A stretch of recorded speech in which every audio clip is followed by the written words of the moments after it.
Abjireenya naga jirta. Nagaa jallata rabbi guyyoo akkam. Ittaana ajaja waraan bilisummaa Oromoo zoonii jiddu galeessaa waraani keessanii maal gubbaa jira? Sadarkaa maalirratti argamtan saate amma? Egaa akkuma beekamu waraanni bilisummaa Oromoo yeroo kamiyyuu lolumatti ture lolatti jira. Ammas lolumatti jira. Ammaan tanayyuu bakkee garaagaraatti lola jira. Itti fufee jechuudha. Lolli kun eesfaa godhamuu jira. Akka zoonii isaan bulchuu jirtanii zoonii jiddu galeessaa eesfaa loluu jirtan saate amma yeroo amma? Egaa giddu galeessa Oromiyaa bakki itti lolaa hin jirre hin jiru. Torboonotuma kana keessa lixa Shawaa, Gindibarat, Kaachii fi naannoo Gurraa Jarjaraa jedhamutti lola taasifameen waraanni raayyaa ittisa biyyaa jedhamu kan harkaan qabame hin jira. Meeshaaleen hedduullee booji'amaniiru. Achuma Gindibarat naannoo magaalaatti Lutte jedhamutti illee lolli guddaa ture. Achitti illee diinarraa qawween hedduu hiikamee jira. Gama biraatiin godina lixa Shawaa aanaa Amboo magaalaa Amboorraa deemsa miilaan sa'aatii tokko hin caalle laga naannoo Dabbiis jedhamutti lola ta'een hedduu ajjeesuudhaan hedduu madeessee qawwee hedduu hiikee jira. Achuma aanaa Amboo ganda Tulee naannoo Bokkuu Tulee jedhamutti kaaffii Tulee seenee da'annoo keessaa baasee qawweelee hedduu kun injifannoo galmeessee jira. Aanaa Jibaatitti illee akkasuma lolli ture. Aanaa Sayyootti illee ture. Guyyumarraallee aanaa Midaaqanyii magaalaa Baallammii magaaluma aanaa Midaati achitti illee lolli guddaan geggeeffame. Egaa waraanni bilisummaa Oromoo Oromiyaa keessa ispeeshaalii naannoo nuti keessa sochoonu keessatti bakka hin jirre hin jiru. Lolaa jira, bobba'aa jira. Egaa aadaa waraanaa keessatti immoo waraanni bakka akkasii jira, iddoo akkasii seeneeraa jedhamee hin ibsamu. Kanarraa kan hafe waraanni bilisummaa Oromoo hojiitti jiraachuu, bakka hundaa lolaa jiraachuu, injifannootti jiraachuusaa kun ifaa jechuudha. Ayyeme qondaaltota waraan bilisummaa Oromoo keessaatiin tokko yeroo ammaatti TPLF walii walitti dhufee uumachuu keessanii wal qabatee mootummaan Itoophiyaa yeroo adda addaatti sanqeeqa ture. Walitti dhufeen TPLF waliin ijaarratan gubbaatti maal jechuu barbaadda? Maaliif walitti dhuftani? Waan dubbachuu dandeettu qabdaa?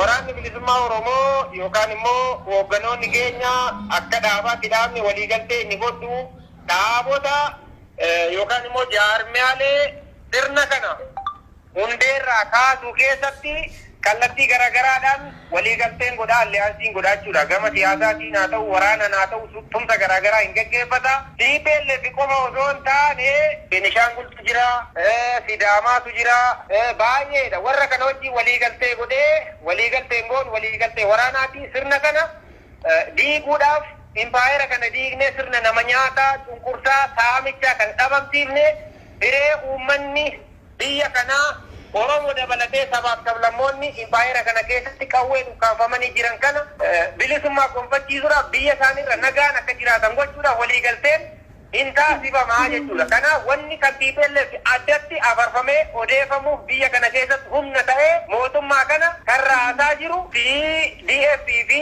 woboodhaa jechuudha. Sodaa kanarraa kan ka'e waliigalteen kun isaan yaaddesse malee waraanni bilisummaa Oromoo isaan qofa faana osoo hin taane dhaabbilee waliin lolaa ture walumaan lolaa jira jechuudha. Kun waan dirree jiru jechuudha. Sodaa kanarraa kan ka'e mootummaan raafamee injifatamuun gama siyaasaan dippiloomaasiidhaan waraanaan isa mudate kanaaf piroopagaandaan kaasee madaa kaleessa warri Oromoo madeessan kana warratu akkam ta'ee jedhee kaasaa jechuudha. Yoo madaa taate kan TPLF waggaa 27 Oromoo madeessite sabaaf sababni biyya kana madeessite caala sirna amma aangoorra jiru kanatu aalmaatti uummata ajjeesaa jira, uummata saamaa jira. Sirni kun immoo sirna dhabamuun irra jiru.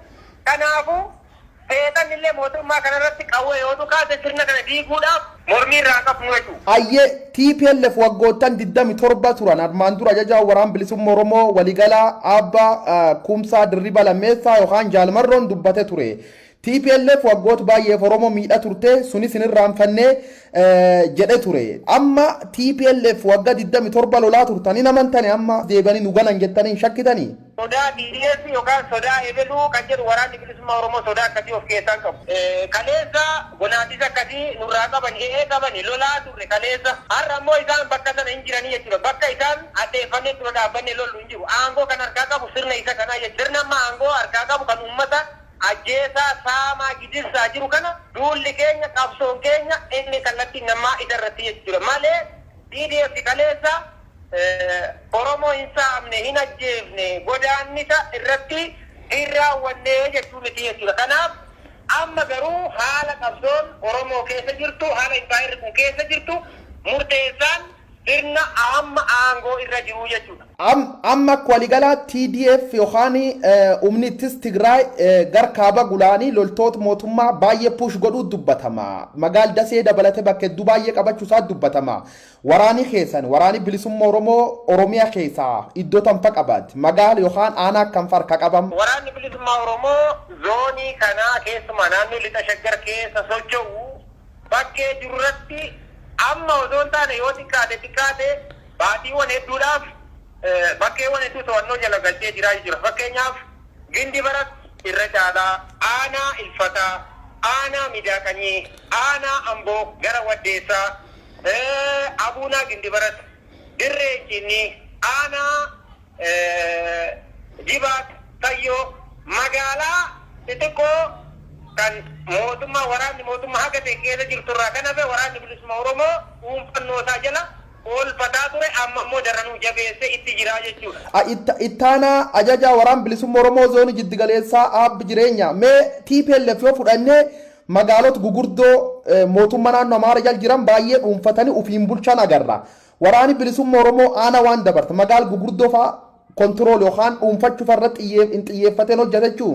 Wanni hojjenneef hin jiru nuti akeekni keenya magaalaa aanaa yookaan magaalaa guddoo godinaa to'achuu osoo hin taane guutummaa Oromiyaa dhuunfachuudha. Guutummaa Oromiyaa dhuunfachuudhaaf immoo bakka nama dhaabbee itti haasa'u giddugala Oromiyaa lixa shaggarii miti as dhaabadhe boru Finfinnee seenaa osoo hin taane dhawaataan kan nuti gochaa jiru lola. Lolli immoo taphaa miti guyyaa tokko kaatee baabura qabattee yookaan konkolaataa qabattee kan magaalaa seentuu miti jiru. Hin loltaa diina of jalaa kaasaa deemta lafa deemtu kanatti immoo dhuunfannoo kee jala gootee caasaa kee irratti diriirsite uummata eegumsa gochaa lolli fuulduratti deemaa jiru. Akka kanatti malee har'uma kaatee DDF dafee waan to'ateef naannoo Amaaraa waan fudhateef nuti naannoo Amaaraatti akka warra deemutti hin jiru kan lolaa jirru Oromiyaadhaa fi kanaaf bakka amma jirrurraa bakka amma to'anne irraa gara fuulduratti ni deemna jechuudha. Kanaaf shakkiin hin jiru. Finfinnees ni dhuunfannaa jechuudha. Guutummaa Oromiyaa dhuunfachuutti jirra malee bakka tokko bakka lama dhuunfannee taa'utti hin jirru gara fuulduraatti itti deemuu kan jirru jechuudha. Mee amma odeeffannoo qabdanii garee waraana Tigraay yookaan Tigraay Defense Force waliin wal dubbiftanii waraana irratti akka wal gargaartan agriimentii uumtanii jirtanii. Waraanni Tigraay kun sadarkaa inni gubbaa jiru qub wal qabdu sadarkaa inni gubbaa jiru kan odeeffannoo walii qabdu. Sana sadarkaa waraanni Tigraay irra jiru hoogganoota dhaabaa yookaan immoo qondaalota olaanoo warra dhimma kana beekan yoo gaafatte haala kana siibsuu danda'an. Yani garuu akka waraana bilisummaa Oromoo zoonii kanaatti siibsuu irraa kan hafe kan darbee siibsuu danda'u jechuudha. Waraanni bilisummaa Oromoo kaaba walloo keechochoo yookaan kaaba Itoophiyaa walloo kamisee keechochoo magaala kamisee dabalatee magaala hedduu dhuunfachuu isaa dubbatama. Waan kana immoo du qabda.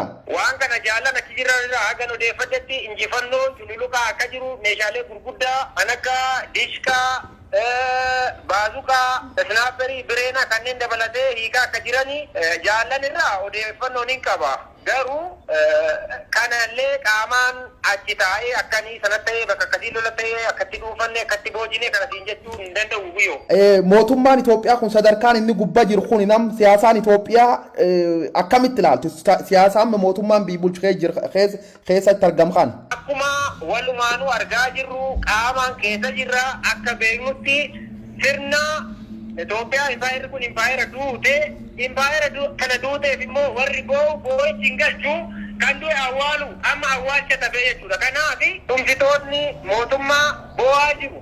Boo'ichi immoo sirna nama nyaataa fi cunqursaa du'e kana galchuu hin danda'u jechuudha.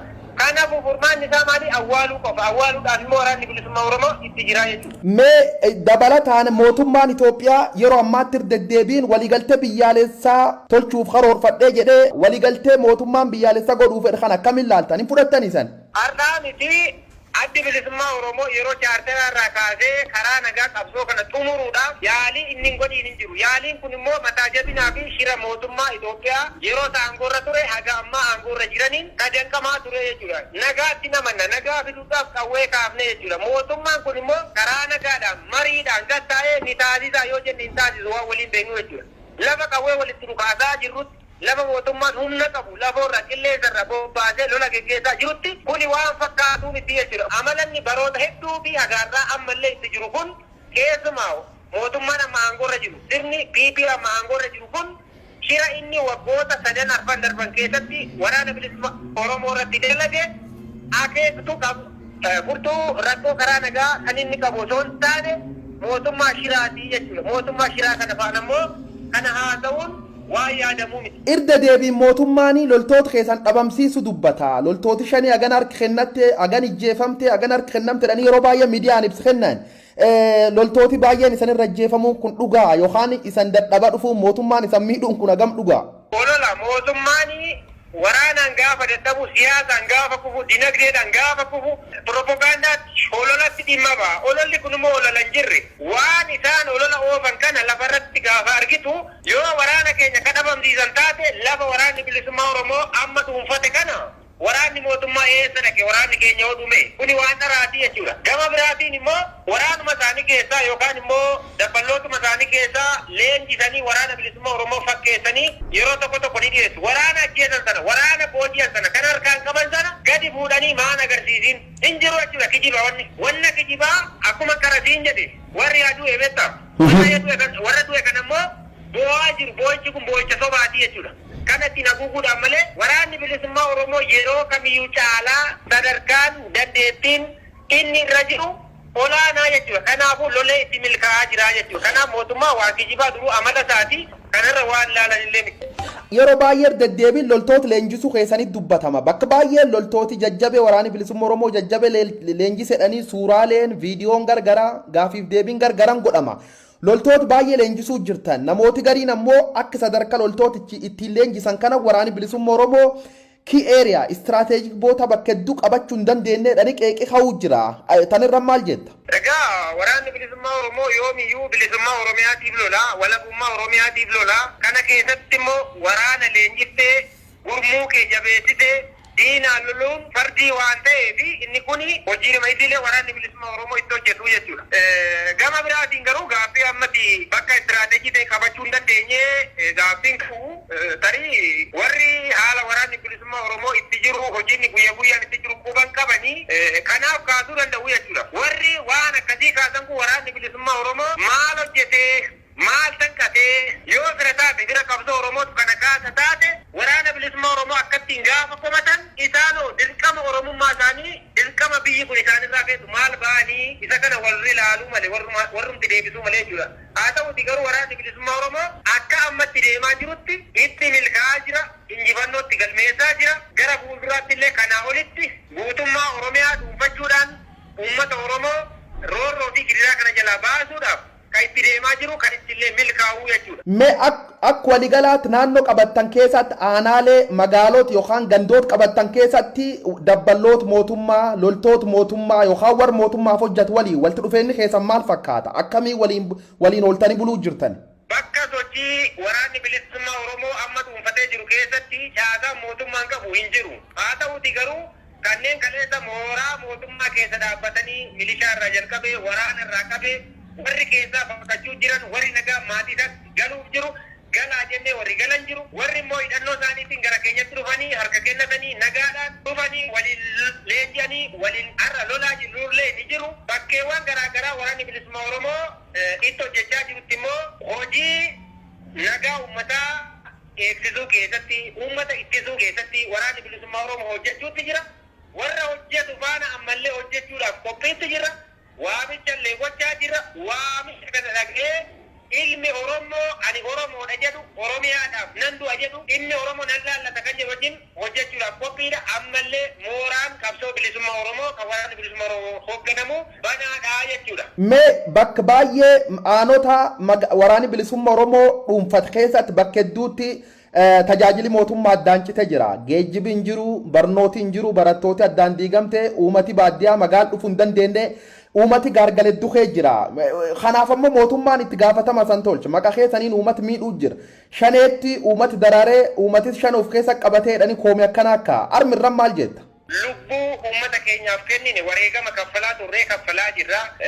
Bakka lubbuu uummata keenyaa kenninetti lafa uummata keenyaaf dhiiga keenya dhangalaasaa lafee keenya cabsaa jirutti uummanni keenya akka miidhamu hin barbaannu jechuudha. Kuni ifa galaadha. Waraanni bilisummaa Oromoo uummata isaati biyya isaatiif otoddu akka uummanni rakkatu ta'u akka inni gidiramu hin fedhu. Gidiraa sana oolchuudhaaf rakkoo sana oolchuudhaaf waraanni bilisummaa Oromoo har'allee waan danda'uun ogummaa qabuun muuxannoo qabuun beekumsa qabuun uummata gargaaraa jira. Lafa mootummaan baqatee keessaa ka'e gargaaruutti jira jechuudha. Namni hin baranne ofiifis biyyaafis akka hin taasisne uummata keenyatti himne uummanni keenya akkaataa isaa danda'uun bakkee isaa danda'utti deemee akka maratu tolchuutti jira. Mootummaatu itti yaadee uummanni bakka akkasii naannoo waraanni bilisummaa Oromoo dhuunfatee jiru keessatti isaan deeggartootaa fi miseensota waraana bilisummaa Oromooti jedhee manneen barnootaa irraa cufee, manneen yaalaa irraa cufee, tajaajila garaagaraa irraa kutee kan rakkisaa jiru mootummaadha malee waraanni bilisummaa Oromoo waraana Oromooti, waraana uummataati. Waraanni uummataa immoo badii akkasiin dalagu, badii kana ni balaaleffata, ni balfa, dura dhaabbata ittiin morma kanaafis lolaa jirra.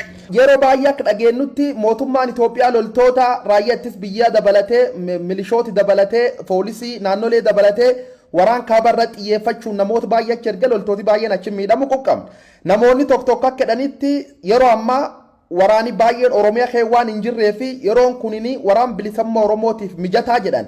Loltooti mootummaa baay'inaan Oromiyaa keessa hin jiru sa'aatii amma kasan lolani. Nuti warri dirree lolaarra dhaabbannee argaa jirru waraanni mootummaa kan yeroo kamiyyuu caalaa lakkoofsaan guddaa ta'e bobba'ee socho'ee yeroo inni itti lolaa jirurra jirra jechuudha. Waraanni Oromiyaatti isa hin jiru otoo hin taane hin jira. Kan kanaan duraa caala jira. Har'a waraanni jiru garuu waraana haamilee qabuu miti. Waraana akka galeetti filoo dhaabbatee fi loluu miti. Kanaafuu lollee muuxannoo qabnuun dandeettii qabnuun lollee injifachaa jirra ittiin hirkaa jirraa jechuudha. Malee waraanni baay'inaan kan durii caalaa dachaa meeqa Oromiyaatti bobbaasee jiraa jechuudha. Bakka baay'eetti iddoo wal waraana jirtanitti uummati nagaa afaan ijjeefamuu dubbatama. Fakkeenyaaf Wallagga keessatti Oromiyaa kutaalee akka adda addaa bakkisan kee chochootanis dabalatee mootummaan ammoo gaafi kan armaan durallee sillee gaafadhe jira. Ajajoota waraan bilisummaa Oromoo olaanoo baay'ees gaafadhe jira. Uummati nagaa ijjeessan cuf mootummaan shanee yookaan juntaa'edha. Uummati nagaa ijjeeftanii beektu ijjeesuu jirtu ammallee deebi'ee gaafadha. Guyyoo nuti uummataaf du'aa uummata ajjeefnu kana waan uummanni keenyallee bareechee beekuu jechuudha. Waraanni mootummaa ajajaan ajjeesa. Gaafa injifatamee waraanni irraa dhumatee meeshaan irraa hiikamee gaafa dallanu uummata nagaa ajjeesaa deemaa jechuudha. Dubartiin osoo namni, ijoolleen xixiqqoo osoo namni, jaartiin osoo namni nama ajjeesutti jiraachuudha. Kun immoo gaafa ajjeesu gaafa injifatamu gaafa meeshaan gurguddaa irraa hiikamu. Kana dallansuu sanarraan kan ka'e uummanni kun akka inni waraana bilisummaa Oromoo duukaa hin dhaabbanne duukaa hin deeggarre gochuudhaaf waan mootummaan abdii kutatee godhu malee waraanni bilisummaa Oromoo akeeka uummata nagaa ajjeesuu hin qabu. Uummata kanaaf du'a waraanni uummata kanaaf du'aa jiru immoo uummata nagaa hin ajjeesu jechuudha. Kun mootummaan hojii isaa ofii hojjetee mana uummataa gubaa jira. Yoo kana guyyaa lola deeggarraa akkuma qarasiin jedhe kaan Amboo keessatti Amboo deemsa sa'aatii tokko Tuletti lola geggeeffameen mana galma waaqeffannaa uummanni naannoo sanaa itti waaqeffatu dabalatee manneen uummataa dabalatee erga guggubanii booda nama nagaallee karaa irratti ajjeesanii jechuudha. Abuunaa Gindi Baratitti akkasitti ajjeesanii jechuudha. Manneen hidhaadhaa baasanii gara sochii waraanni bilisummaa Oromootti jirutti dhiyeessanii nama ajjeesanii gataa jiru jechuudha. Giddugala Oromiyaa kana keessumaa lixa shaggar keessatti ajjeechaa humnaa ol ji'oota tokkoo fi lama darba keessatti akka malee hammaate kana kan raawwachaa jiru waraana mootummaati. Waraana mootummaa immoo ajajee kan ajjeesisaa jiru mootummaa amma jiru kanaa jechuudha. Walti dhufeenna isan garee addi bilis baasaa uummata Tigraay yookaan Tigraay Defense Force waliin uummatan irratti Ameerikaan dhiyootan ibsa kennitee jirti. Ibsa kenniteeni oolaa fi waraan bilisummaa Oromootii fi gareen Tigraay walti dhufeen uummati diiguu qabdi jedhan. Waan kan itti amantu yaada Ameerikaa kanaan maal jettu? Ani egaa isa kana odeeffannoo hin qabu konnekshinii keessas hin turre hin dhageenye wanna sana gaafa dhaga'ee akka fi bakka jiru kana gaafatee gaafa deebii kennuu danda'a malee har'a deebii kennuu hin danda'u. Warri dhiibee dhufee jira. Waraani kuyyoo dhufee Tigreen deebiftee uummata Oromoo garboomsitii sodaan jettulleen hin jirti. Isan akkamittan harmi irratti deebine Tigre jala bullumoo waraani bilisummaa Oromoo uummata Oromootiif waan adda fidennee eegan. Egaa guyyoo waraanni bilisummaa Oromoo eenyumaanuu biyya kana keessa haa ta'u biyya biratti haa ta'u Oromoo dunqursee hacuucee bukkaamseen bulcha jedhu kamiyyuu waraanni bilisummaa Oromoo hin eeyyamu waan hin eeyyamneefu qawwee kaafnee lollaa Tigree kaleessa lolaadhuma turre bilchiginaa sarara lolaadhuma jirra lollee immoo ni injifanna itti milkoomna eenyumtillee Oromoo nan bulcha nan koloneeffadha ittarroon isa yoo waraanni bilisummaa Oromoo sodaa kanaaf hin qabu hin eeyyamullee jechuudha. Jalqaba irratti Itoophiyaan doota jirti awwaal qofa tafaa jettee jirta. Itoophiyaa Abiyyi Ahmad ammoo mootummaa haaraa hundeessee waggoota 5 dhufuuf fedhe karoora baafachuu jira. Mootummaa Abiyyi Ahmadiitiin maal jetta? Du'a sana dhumaatu beektaa aga lubbuun keessaa baatu numa dhidhiittata. Dhiittatti yookaan lubbuun keessaa baate san biyyootti deebisuu malee namni akkuma siin jedhe mootummaan hin jiru maqaa jiraa jechuudha. Maqaan hara kiiloo jira hara kiiloo taa'ee murtii ajaja nam tokkee yeroo dabarsurra jira malee akka mootummaatti mootummaan gaafa jiru caasaa jira. Caasaa mootummaa federaalaa haga dakaatti jira jechuudha. Caasanarra dakaa hin jiru jechuudha. Diigame dhumateera jechuudha. Kanaaf mootummaa kana yoo amma kaanee akka Oromootti har'a Tigreen ananii injifannoon itti faarfamaa jirtu itti akka malee afarsaa jiran akka TDFitti osoo hin taane roorroon irra gahe akka Tigreetti akkuma Tigreetti lolaa jirti. Oromoonis akka waraana bilisummaa Oromoo qofatti loluu osoo hin taane waraanni bilisummaa Oromoo qawwee harkaa qabaa lolaa jira diina isaa irratti injifannoo argamsiisaa jira. Waraanni bilisummaa Oromoo gabrummaa jala jiru kan gabrummaa jala jiru uummata keenya uummanni keenya immoo gabrummaa kana jala bahuudhaaf akka Oromootti hidhatee lolu isa hidhatee deeggaru waan gochuu danda'u gaafa godhe wanni inni gochuu hin dandeenye jiru jechuudha. Gaafa Afrikaa keessattuu uummanni Oromoo uummata dhiibbaa uumuu danda'udha jechuudha. Uummata sirni impaayera kanaa isa koloneeffachuu miti. Isatti buuyuu hin dandeenye. Oromoon dammaqee jira. Waraana isaa jabeessaa jira. Haa ta'uuti garuu galii barbaade walabummaa isaa gonfachuudhaaf bilisummaa isaa mirkaneeffachuudhaaf Oromoon akka Oromootti loluu qabaa jira. Gama taa'ee gamana taa'ee waan sana gargardi qabsoo keenya laamjes hojjechuurraa yoo dhaabbatee akka Oromootti lole akka Oromootti yoo qabsaa'e wanni inni hin injifatiin hin jiru jechuudha. Mootummaan immoo akka kaleessaa sanatti Oromoon bulchaa Oromoon cunqursa nana tuutaa nan ukkaamsa jedhurra hin jiru jechuudha. Mootummaan akkasiin jiru. Ayyee mootummaan Itoophiyaa ammoo yeroo baay'ee deddeebiin maal jedha uummati Tigrees wal gurmeessaa akka bisaan loluu jira. Mootummaan ammaan tan bulchu mootummaa Oromooti. Oromoo wal waraanuun qabu tokkummaa waliin dhaabbachuu qaba. Uummati mootummaa ofii tiffachuu qaba yaamichi jedhu mootummaan naannoo Oromiyaa waajjirri bulchiisaaf nageenya yaamichi godha jira. Garee biyyi bulchuu jirtu paartii bilxiginnaa waliin obboleeyyan jetteen yaaddu akka waraan bilisummaa Oromootti. Dhiigaan Oromoo ta'uu isaanii miti jira. Yoo dhiigaan Oromoo taatee sirna kaleessa Haile Sillaasee keessa dargii keessa Oromoo hedduutu ture. Warri Oromoo ajjeesa obboleessa Oromoo miti diina Oromooti. Warri Oromoo ajjeesaa jirus diina Oromooti malee obboleessa miti fira Oromoo miti jechuudha. Kanaaf mootummaan aangorra jiru mootummaa Oromooti yoo ta'e Abiyyi Ahimad dhiigaan Oromoo ta'uu danda'a. Oromoo ajjeesaa jira garuu Oromoo ukkaamsaa jira Oromoo fixaa jira. Kanaaf mootummaan kun mootummaa Oromooti jechuu hin dandeenyu. Diina Oromooti.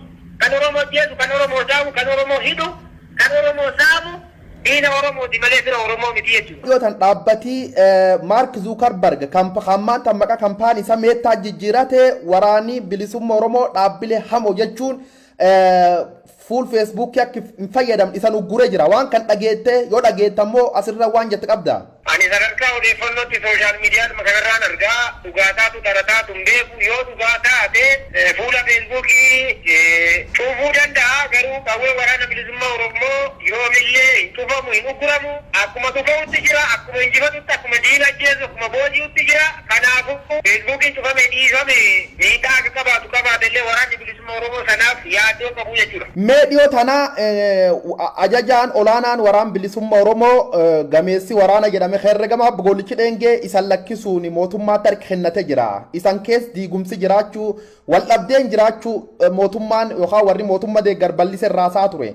Goolichi dheengee isan dhiise galuu maalti isanti dhaga'ame yookaan wal dhabdeen ammoo deessan tun jidduu teessan hin jirti. Jaan goolichi dheengee kaleessa hoogganaa keenya ture nu barsiisee nu qaree inni kaleessa ammoo mootummaatti harka kennateera inni kan inni gale zoonii kibbaa fi gaafatama ajaja waraanaa waliigalaa irraa yeroo waggaadhaan lakkaa'amu akkanii ani odeeffannoo qabutti naannoo waggaa sadii olii kanaaf ani zoonii kana taa'ee ajaja kana fudhatu ajaja zoonii kana jaalsanyii irraa malee jaalgollichaa irraa miti galuunsaa nam tokko ta'e hoggana ta'e gantuun inni magaatti kun waan haaraa miti jechuudha kaleessas ganaa ture boruus ganuu danda'a gantuun guyyaa bilisummaa jedhani kanaaf waan sanarraa guddaa ta'ullee fedhu haala isaa gadi fageenyaan kan beeku dhibdeen immoo dhibdeen zoonii keessa jiru hin jiru waraanni bilisummaa Oromoo waraana akeekaa fi kaayyoo tokkoo fi loludha akka kana ta'etti nuti akka waraana bilisummaa Oromootti biyya dhabne mirga dhabne uummata keenya roorrifame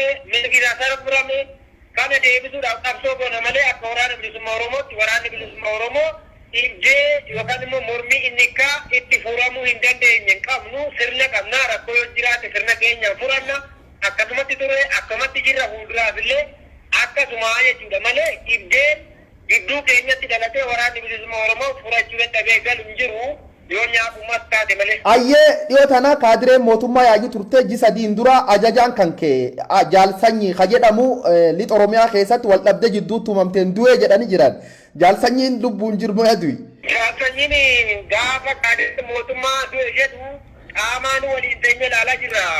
Maxxansa kan sooshaal miidiyaa irratti ajjeesan jira kana jaalsanyiin hin jira hin duune mootummaan immoo amalli isaa hoogganoota keenya guyyumaa guyyaan ajjeesa garuu kan isaan ajjeesan suni jaalmarroon illee du'aadhuma ture garuu inuma jira sanyiinis yeroo lamaaf sadii du'eera innis hin duune inuma jira kanaaf kun waan hin jirree jechuudha beektaa waan godhanii fi waan jiran gaafa dhaba waan taasisan malee kun waan hin jirre jaalsanyiin hin jira gabaamootti walumaan jira. Ayyeedhum irratti mootummaan Itoophiyaa kun inni sadarkaa jajjabdu gubbaa jira jedhee namni amana. Dhumirran maal jetta? Uummata Oromootiin maal jetta? Mootummaa Biibulchoo kana biyya Ammadiiti maal dhaamta? Uummata Oromootiif Oromoon akka Oromootti wareegama hedduu kaffalaa ture har'as kaffalaa jira. Biyya kana keessatti immoo haalli biyyi kun har'atti deemaa jirtu haala akka kaleessaa sanaa miti. Uummanni Oromoo dammaquu qaba, hidhachuu qaba, tokkummaa isaa jabeeffachuu qaba. Kanneen mooraa diinaa keessa ta'anii lola isaan hin laallanne lola kaabaatti deemanii du'aa kan jiran gara waraana bilisummaa Oromootti dhufanii dhumaa kan jiran lola isin laallanne maqaa isaaniifu seenaa isaaniifu gaarii kan hin taane ta'uu hubatanii gara qabsoo saba isaaniitti waan qabatan qabatanii garaagaraa bakka garaa kan jiran ilmaan Oromoo gara mooraa qabsoo bilisummaa Oromoo gara mooraa qabsoo saba isaaniitti akka deebi'an dhaamsa dhaabee darbaadha. Gama biraatiin immoo uummanni Oromoo akkuma kaleessa da'uuf golgaatee waraana isaa jabeessaa ture bira dhaabbachuudhaan waan waraana bilisummaa Oromoo tumsuudha ta'uun tumsuudhaan walabummaa Oromiyaatiif bilisummaa Oromoodhaaf yeroon itti waliin taanee kana mirkanfannu amma jabaadhaa kan jedhu dhaamuufii barbaada. Haalli amma deemaa jiru lolli amma deemaa jiru galii keenya kan wal gaagsuunitti kanneen achi keessa qooda fudhatanillee adabatanii gaafa isaaniitti akka deebi'an akkuma hoogganoonni Tigireedhaa hoogganoonni waraanaa hoogganoonni siyaasaa uummata isaanii waliin ta'anii gada deebisanii hojjechuutti jiran uummata isaanii irratti hojjetanii uummata Oromoodhaaf akka hojjetan gaafatama seeraa fi gaafatama seenaa jira akka of baraaran dhaamsa isaanii dabarsaa jechuudha. Dhaamsi gabaabaan ati mootummaa biibulchuuf dabarsitu yoo jiraate kanumaan xumurra. Akka mootummaatti biibulchuutti hin jiru dandeettii isaas ittiin qabu caalaa isaa diigameera. Kanaafuu biyya kana rakkoorra buusuurra biyya kana caala balaarra buusee rakkoo namaa biyya kana keessatti gaaga'amni siyaasaa waraanaa addunyaa irratti ta'ee hin beekne akka hin taane uummata kanarratti daba seenaa fi daba seeraa akka kanaa dalagee waan inni ta'u waan inni itti baqatu hin jiru harka kennachuu qaba yoo harka kennate furmaati inni.